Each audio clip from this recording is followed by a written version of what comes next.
네, 안녕하세요. 반갑습니다. 자, 이번 시간에는 이제 마지막 번호까지 한번 힘차게 달려가 보도록 하겠습니다. 자, 36번 바로 진행해 보도록 하겠습니다. 36번입니다. 자, 다음 내용을 근거로 할 때 직장 내 성희롱에 관한 내용으로 옳은 것은을 물어보는 문제입니다. 자, 우리 그래서 밑으로 내려와서 좀 보고 갈게요. 자, 1번 남녀 고용 평등과 일가정 양립 지원에 관한 법률에 따를 때 직장 내 성희롱의 피해자인 근로자는 사업주에게 고용된 자를 지칭하며 취업할 의사를 가진 자는 포함되지 않는다. 그러니까 누구가 대상이냐? 대상을 우리가 확인할 필요가 있겠죠. 그 다음에 동성 간의 행위는 직장 내 성희롱 행위에 포함되지 않는다. 이 포함되는 범위가 어디까지인지를 확인하셔야 되고요. 그 다음에 직장 내 성희롱이라고 했을 때 직장이라는 공간 내에서 발생하는 행위로 한정이 되는지, 그리고 직장 내 성희롱은 업무 시간 내에 발생한 행위로만 되는 것인지, 그 다음 남녀 고용 평등과 일가정 양립 지원에 관한 법률에 따르면 가해자나 피해자가 고객 등 업무와 밀접한 관계가 있는 제3자인 경우에는 해당하지 않는지 이걸 찾아봐야겠네요. 자, 가보도록 하겠습니다. 자, 직장 내 성희롱입니다. 여기에서 보니까요, 사업주, 상급자 또는 근로자가 직장 내의 지위를 이용하거나 업무와 관련하여 다른 근로자에게 성적 언동 등으로 성적인 굴욕감 또는 혐오감을 느끼게 하거나 성적 언동 또는 그 밖의 요구 등에 따르지 않았다는 이유로 고용상의 불이익을 주는 것을 말한대요. 자, 그런데 중요한 포인트가 있죠.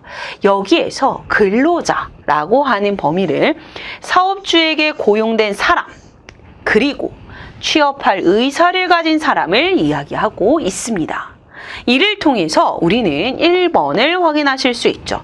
왜? 취업 예정인 사람은 아니라고 했는데 의사를 가지고 있어도 된다.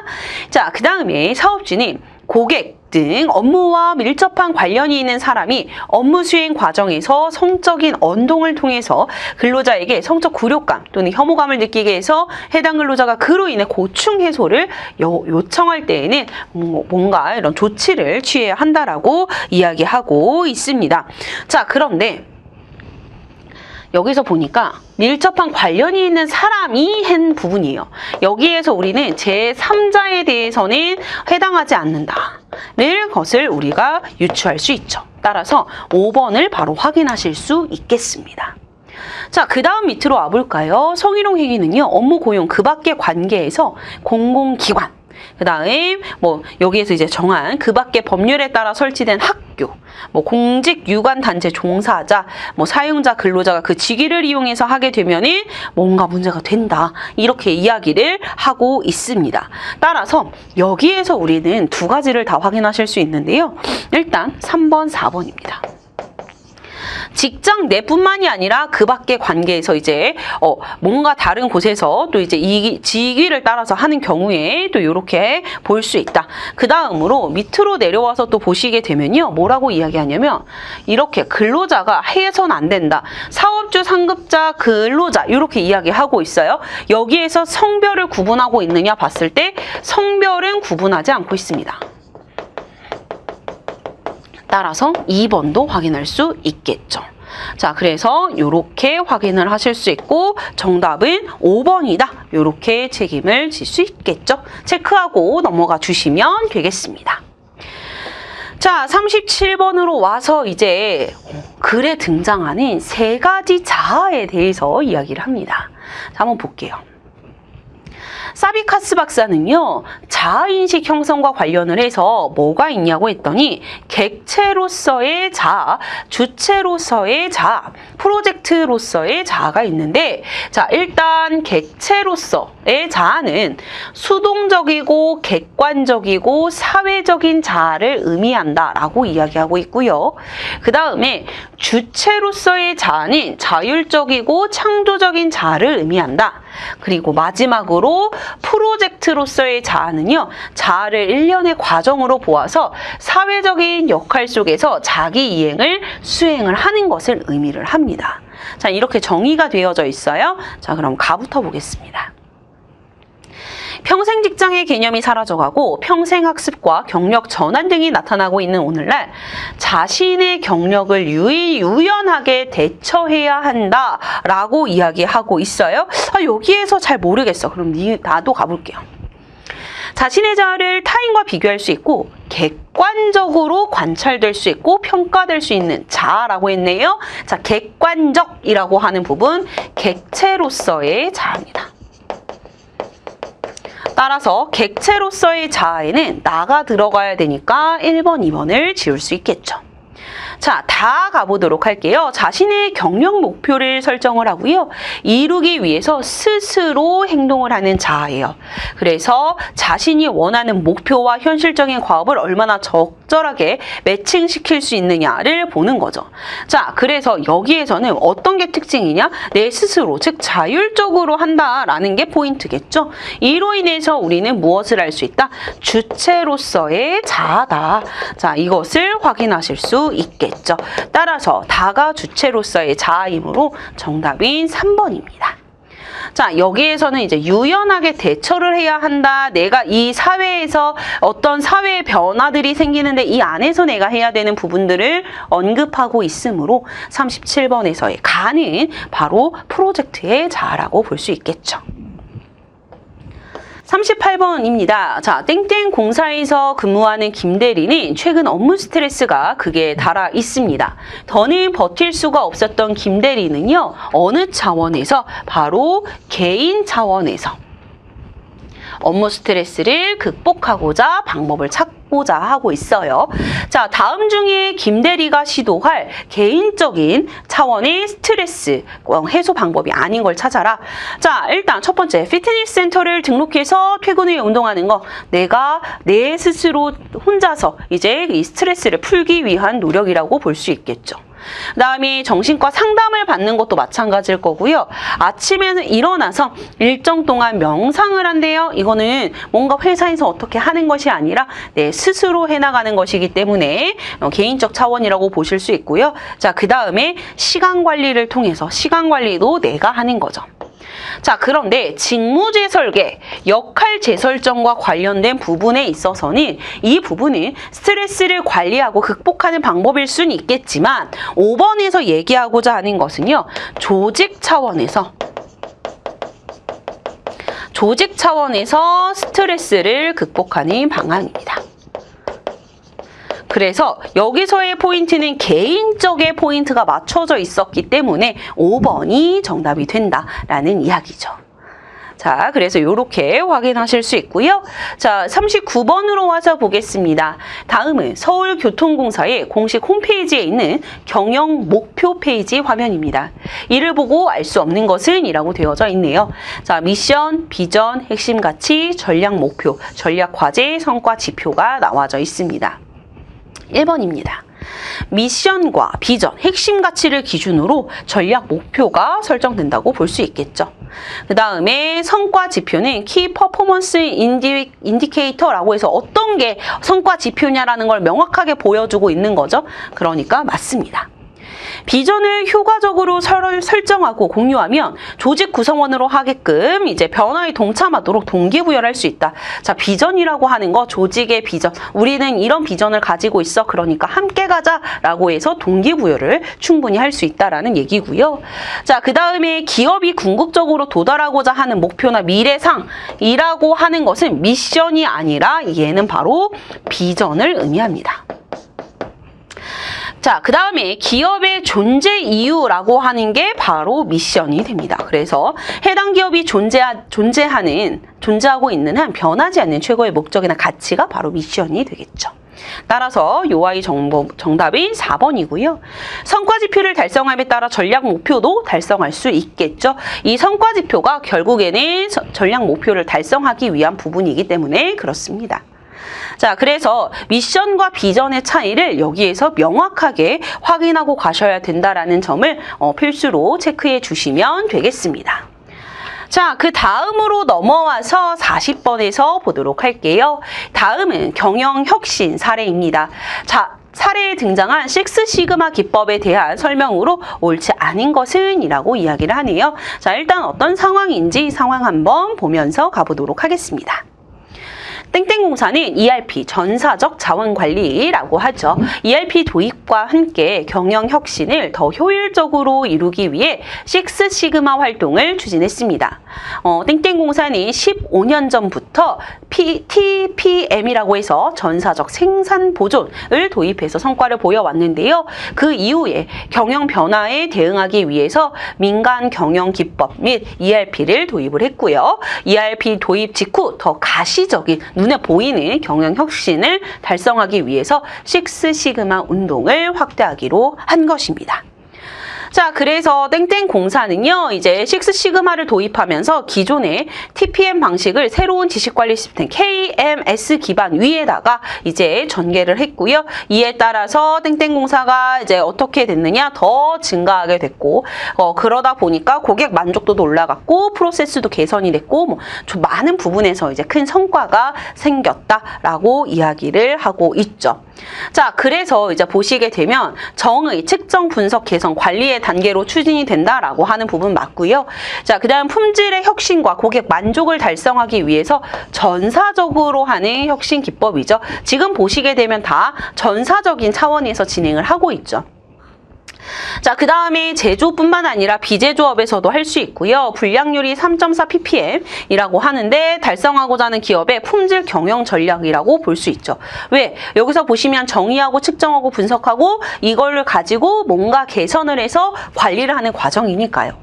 자, 여기에서는 이제 5번이 됩니다. 다품종 소량 생산 혹은 변종 변량 생산 시대에서 낭비를 제거하기 위해서 잘 팔리는 제품만 해서 확보하고자 하는 방법, 이 방법은 식스 시그마에 해당하는 것이 아니라 오히려 더 우리가 어떻게 하면 될까 하면서 여기서 보시면 새로운 지식관리 시스템에서 전개를 해서 어떻게 프로세스도 개선하고 생산성도 올리고 하는 건데 여기는 그냥 낭비하지 않으려고 찾는 부분이다 보니 틀렸다라고 체크해 주시면 되겠습니다. 자, 그 다음에 터크만의 집단 발달 4단계를 도식화한 내용입니다. 각 단계와 이에 대한 설명이 바르게 짝지어진 걸 찾아라 라고 이야기하고 있는데요. 자, 집단 발달 단계는 총 4단계로 구성이 되어져 있죠. 형성기, 격동기, 규범기, 성숙기입니다.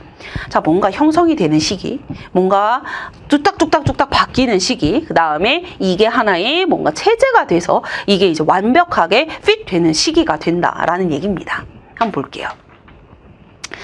갈등이 발생하면서 응집이 저해되고 구성원들의 목표와 실제 차이가 존재함을 인지하는 단계래요.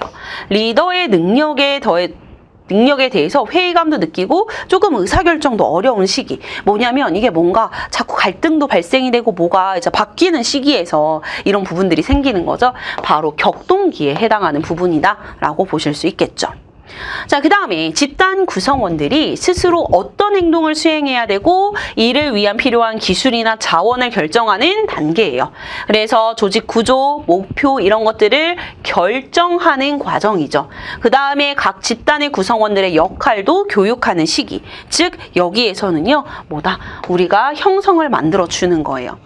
우리의 목표는 이렇고요. 우리 구조는 이렇습니다. 이러한 것들을 변화할 거예요. 그럼 이 과정에서 어떻게 되겠어요? 갈등이 생길 수밖에 없겠죠.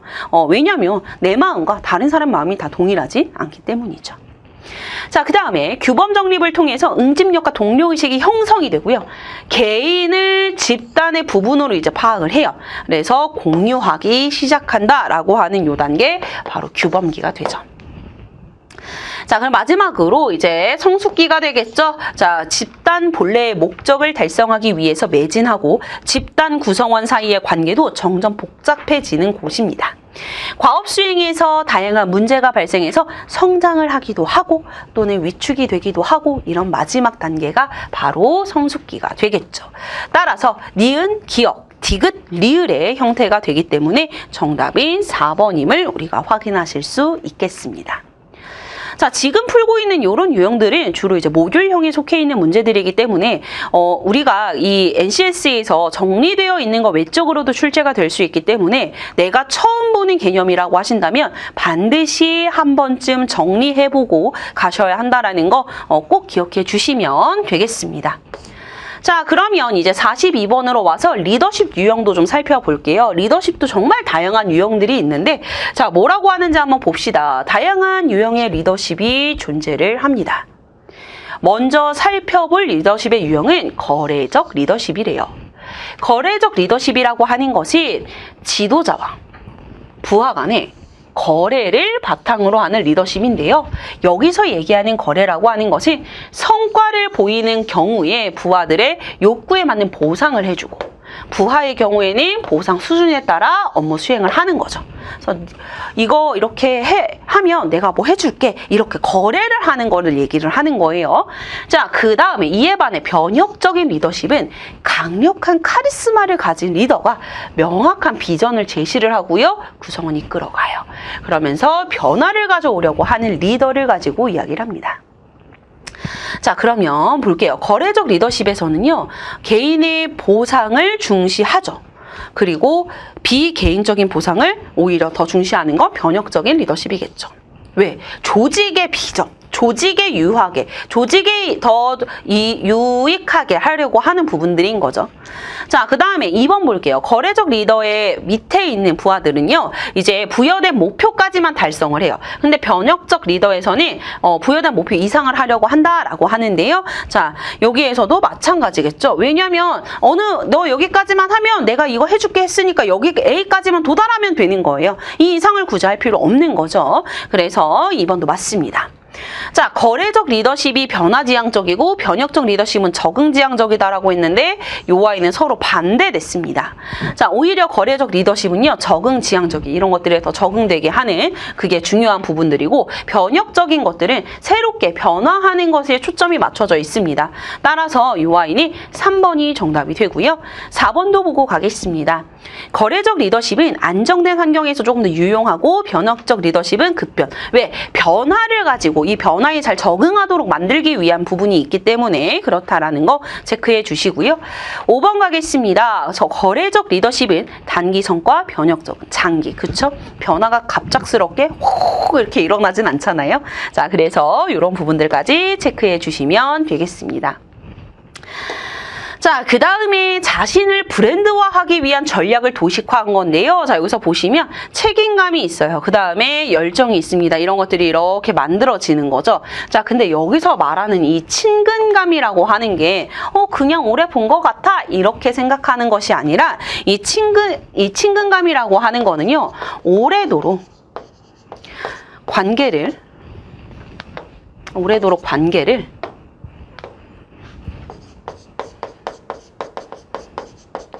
유지한 브랜드에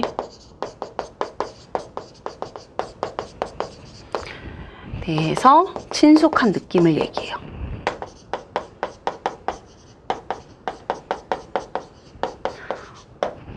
자, 그러면 이제 한번 볼게요. 오래 알고 지낸 사이가 아니더라도 긍정적인 첫인상을 통해서 친근감을 느끼도록 할 수 있다라고 했는데, 여기서 말하는 이 친근감은 오래도록 관계를 유지한 브랜드에서 오는 거죠. 그렇기 때문에 1번이 틀렸습니다. 2번도 볼게요. 차별화된 개인 브랜드화를 통해서는요, 최신 동향의 발빠른 파악으로 중요한 부분의 흐름을 알아내야겠죠. 그 다음에 이전에 친근감이 있던 사이라 하더라도 관계 유지를 해서 해야겠죠. 만약에 계속 너무 익숙해져서 어떻게든 사겠지 그냥 이렇게 편하게만 생각하면 안 되겠죠. 그 다음에 자신의 능력치를 넘어서는 일에 대해서 무턱대고 자신했다가 상대방에게 책임감을 잃을 수 있다라는 부분이고, 효과적인 개인 브랜드화를 위해서는 지속적으로 우리가 개발을 해줘야 되고, 장기적, 단기적인 관점들도 중요하다. 자, 이런 부분들도 한 번씩 체크해 주시면 좋을 것 같습니다. 자, 그 다음에 44번입니다. 다음은 자아인식 방법의 하나인 타인과의 커뮤니케이션 행위예요. 타인과의 커뮤니케이션. 다른 사람들과 이야기를 통해서 내가 나를 알아가는 방식인데요. 이때 도움을 줄 수 있는 거. 자, 그럼 볼게요. 그거에 대해서 어려운 걸 찾는 건데, 자, 상사로부터 받은 업무 내용에 대한 피드백이에요. 그 부분에서는 당연히 피드백을 받았으면 내가 부족한 부분이 있었을 것이고, 그 부분들을 채워서 우리가 또 발전을 할 수 있는 계기가 될 수 있겠죠? 그러니까 가능합니다. 여기 먼저 보고 갈게요. 후배 직원들로부터 대한 나의 평판. 내가 잘하고 있다. 내가 나에 대한 칭찬이 들려요. 그럼 나는 이런 것들을 잘 계속하면 되겠다. 혹시나 나에 대한 평판이 좋지 않게 들렸어요. 그럼 나의 행동을 한번 돌아보고 내가 다시 나를 바라보는 그런 시선들이 필요하겠죠. 업무 평가도 마찬가지입니다. 자, 그 다음에 선배 직원의 조언이니까 경청하는 게 좋겠죠? 정답은 니은인데요. 일단 가까운 지인에서 먼저 픽을 할게요. 가까운 지인을 통해서도 커뮤니케이션에서 인식에 도움을 받을 수는 있습니다. 그렇지만 여기에서 중요한 부분은 가까운 지인의 경우에는 객관적인 판단이 어려워요. 객관적인 판단이 어렵습니다. 그리고 의례적인 칭찬에서는 어떻게 해요? 당연히 이거 그냥 형식적으로 한다는 얘기잖아요. 형식적으로 칭찬하는 것은 나에게 도움이 되지 않는다. 이런 얘기입니다. 자, 그래서 44번의 정답은 2번이다. 이렇게 체크하실 수 있겠습니다. 자, 그 다음 45번입니다. 다음에 경력 개발 단계를 정리한 표인데요. 표의 내용을 추가하려고 한다고 해요. 그래서 수정 방향으로 옳은 것은을 물어보고 있습니다. 자, 한번 볼게요. 직무정보 탐색, 즉 1단계에서는요. 관심 직무와 관련된 환경의 기회. 환경기회? 그럼 환경과 관련해서 가야 되니까 얘는 1단계가 아니라 2단계에 추가가 돼야 되는 내용이죠. 자, 그 다음 2단계에서는 관심 직종에 대한 향후 승진 전망을 확인할 수 있다라고 하고 있어요. 자, 여기에서는 내 관심 직무에 대해서 이제 관심 직종, 관심 직무에 대한 이야기네요. 자, 따라서 얘는 1단계에 해당이 됩니다. 자, 경력 목표 설정을 10년 이상의 계획을 담은 장기 목표라고 했는데 장기 길면 길수록 좋은 거 아니야? 이렇게 생각하실 텐데 자, 우리가 이론상으로 말하는 장기 목표는요. 5에서 7년을 얘기합니다. 그래서 한 5에서 7년 정도의 계획을 담는 것이 좋고 단기 목표에서는 바로 2에서 3년 1년, 1, 2년은 좀 짧고 2에서 3년. 자, 그래서 얘도 안 돼요. 자, 그 다음에 4단계, 즉 경력 개발 전략 수립에서 관심 직무와 관련한 전문 인력과 같은 인적 네트워크에 대한 부분을 강조한다. 얘는 맞는 얘기입니다. 5번 갈게요. 마지막 단계인 실행 및 평가 단계에서 경력 개발에 대한 전략을 수정할 수 있지만 목표 작성을 바꾸는 건 안 돼. 그러니까 경력 목표를 삭제해야 된다. 경력 목표 삭제가 아니죠. 그리고 수정 가능합니다. 살다 보면 우리 뜻대로 살아가지 않을 수 있어요. 그러면 내가 겪어온 것들에 따라서 또 다른 목표들이 생겨나고 목표가 변경될 수 있다라는 이야기입니다. 46번이죠. 자, 땡땡공사 K팀장은요. 열린 마음으로 팀원들의 의견을 수용해서 실행 가능한 최상의 방법을 선택해서 가려고 합니다. 자, 여기에서 중요한 포인트 뭐예요? 합리적 의사결정 과정이에요. 그래서 근원을 이제 파악할 건데 어떻게 해야 되느냐라는 얘기입니다.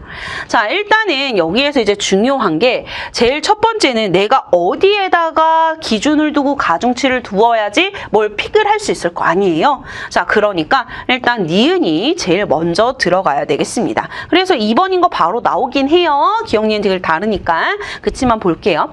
가중치를 정해요. 그런 다음에 의사결정에 필요한 정보를 수집을 해야겠죠. 그리고 여기에서 이제 각각의 대안을 분석을 해야겠죠. 그 다음에 탐색을 하고 분석을 하고 그 다음에 선택을 해야 된다. 이런 얘기인 거죠. 우리가 분석도 안 하고 찾지도 않았는데 선택할 수는 없잖아요.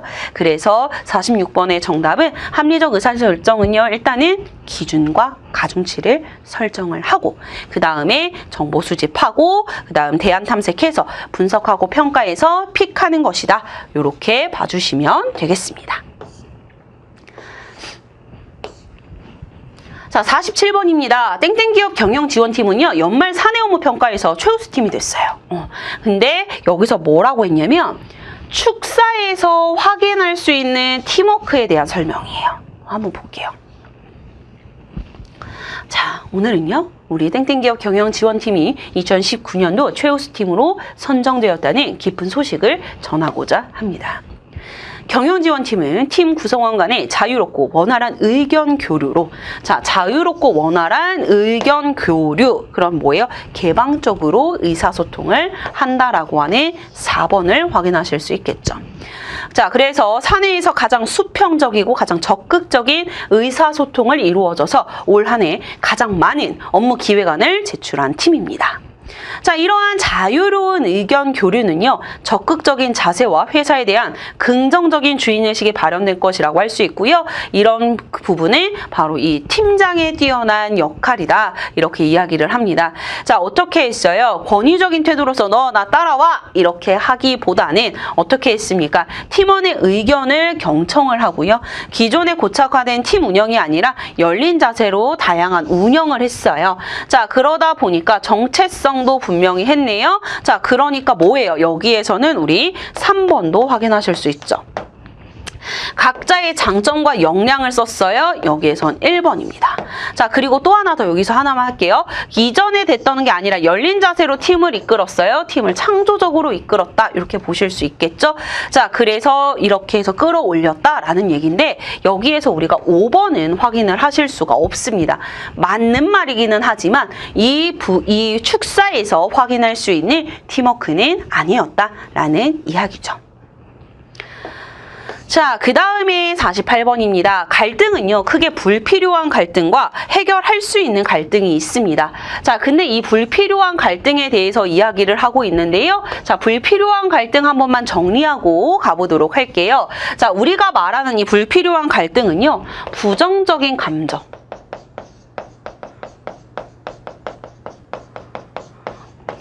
그리고 또는 아니면 정보 부족. 이걸로 인해서 뭘 해요? 잘못된 이해를 해요. 이해를 잘못된 방식으로 접근을 하는 거죠. 이제 그러다 보니까 뭐가 생겨요? 불분명한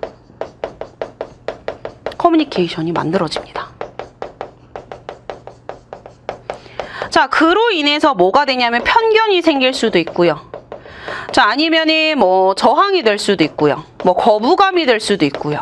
아니면은 질투가 될 수도 있고요. 뭐 의견이 불일치할 수도 있어요. 이런 것들이 바로 뭐다? 불필요한 거예요. 불필요한 갈등. 그렇지만 해결할 수 있는 갈등은 반드시 해결하고 가야 되는 거죠. 기억부터 보겠습니다. 김 차장은 아이들을 대상으로 하는 외부 지원 업무에서 여사원이 남사원들보다 더 잘 다룰 거래요. 이건 편견이죠.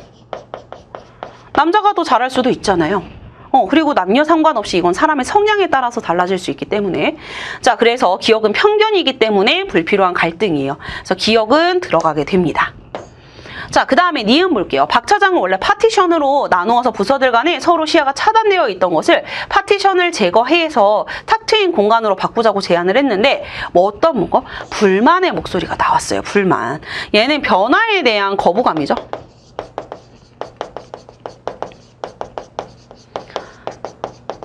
쓸데없는 필요한 갈등이었다. 자, 그래서 일단 정답은 3번입니다. 자, 디귿도 한번 가볼게요. 정사원은 옆자리에 근무하는 입사 동기 안사원이 자신보다 먼저 승진한 게 돼서 마음이 상했어요. 뭐예요? 이건 질투죠. 관계가 서먹한 거. 자, 하대리는요. 타부서에서의 업무 이관으로 새로 맡게 된 업무 자료를 원래 담당하던 걸로 이렇게 부탁을 했는데 누락된 게 너무 많아요. 그러니까 싸우러 간 거예요. 왜 이거 다 안 주는 거야? 막 이러면서 이걸 어떻게 하라는 거야? 이제 정보가 좀 부족했던 거죠. 자, 윤대리는 회사에서 승진보다 가족이 중요하다는 생각에 육아휴직을 생각하고 있지만 회사에서 승승장구해야 할 그 가족에게 더 간단한 당당한 가장이 될 수 있다는 오대리의 말에 마음이 상했어요. 자, 이거는 뭐냐면요, 가치에 대한 시각이 다른 겁니다. 누구는 업무가 더 중요할 수 있어요. 내가 일하는 부분에 있어서 지금 여기에서 말하는 윤대리처럼 내가 오히려 더 당당해질 수 있다. 근데 오대리는 오히려 가정이 더 중요하죠. 어떻게 그렇게 생각을 할 수 있느냐. 뭐 이런 상황들이 된 것을 얘기를 하는 거죠. 자, 그래서 정답은 3번이고요. 자, 그 다음으로 49, 50입니다. 대설에 대비하는 매뉴얼입니다. 자, 문제 먼저 볼게요. 자, 여기에서 중요한 포인트 49번의 포인트는 뭐냐면요. 바로 산간 지역입니다. 산간 지역에 출장을 갔을 때 어떻게 돼야 되느냐라는 건데요. 일단 볼게요. 자, 산간 지역과 관련해서 자 볼게요. 산간 고립 지역 등의 위험 지역에서는요. 어떻다고요? 안전한 곳으로 이동할 계획을 세워야 되고요. 그 다음에 위험한 지역, 붕괴 위험이 있을 때는 주변에 있는 사람들에게 알려서 안전한 곳으로 이제 준비해야 된다라고 이야기하고 있고 자동차 이용 자제하라고 이야기했습니다. 자, 그러면 여기에서 봤을 때 여러분들 선제 같이 보실게요. 1번은 폭설을 대비해서 모래주머니라고 했으니까 여기 있죠. 자, 그 다음에 눈사태 위험 지역이면 이제 위험할 수 있으니까 같이 옮겨야 되고요. 그 다음에 주변 사람들에게 알려서 함께 가야 된다. 여기 3번도 확인하실 수 있고요. 자, 그 다음에 어떻게 해야 돼요? 이건 대피해와 관련해서 기상상황 등을 계속해서 확인을 해야 되는 우리가 부분이 있겠죠. 자, 그런데 여기에서 보시게 되면 수산 양식이나 요 동사하지 않도록 보온 조치하는 것은 어디예요? 해안 지역의 조치와 관련이 되어져 있습니다. 그렇기 때문에 요 아이 정답은 5번이다. 요렇게 봐주시면 되고 산간 지역이 포인트였다라고 생각해 주시면 되겠습니다. 자, 다음 중 A기관에서 관내 주민들에게 대설 예보에 따른 조치 요령을 전달하고자 해요. 들어갈 내용으로 옳지 않은 건데요. 자, 한번 볼게요. 대설 예보가 있으면은 될 수 있으면 외출을 안 하는 게 좋겠죠. 그 다음에 실시간으로 이제 수신할 수 있도록 긴급 연락 체계 유지하셔야 되고요. 자, 근데 여기서 보니까 자가용을 이용하래요. 자, 아까 우리 봤었을 때 뭐라고 했냐면 여기에서 눈길 빙판 운전 이런 거 운전을 웬만하면 좀 피해라 라고 이야기하고 있습니다. 자차 이용 웬만하면 이제 하지 말고 뭘 하라고 얘기해요? 지하철이나 버스를 활용해라 이렇게 얘기하고 있죠. 그래서 미리 물 받아두고 랜턴 혹시나 모를 상황에 대해서 따라서 여기서의 정답이 3번이 되겠습니다. 자, 우리가 이렇게 해서 50번까지 다 풀어봤는데요. 이제 문제들이 주로 봤을 때 이제 10개 영역이 다 진행이 되다 보니 특히 서울교통공사에서는 주로 모듈형 문항들이 이제 하위 능력에 한해서 좀 많이 나오고 있습니다. 자, 그렇기 때문에 반드시 이 모듈 이론들을 이제 전체 10가지 영역에 대해서 한 번쯤 싹 다 정리해 보실 필요가 있다라는 점 기억해 주시고 수리 문제 같은 경우에는 우리가 좀 어렵게 출제되는 부분들 또 어려워하시는 분들도 많으시거든요. 그러니까 좀 더 다양한 문제를 접하실 수 있으면 좋겠습니다. 자, 그러면 오늘 강의 여기서 마무리하도록 하겠습니다. 고생하셨습니다.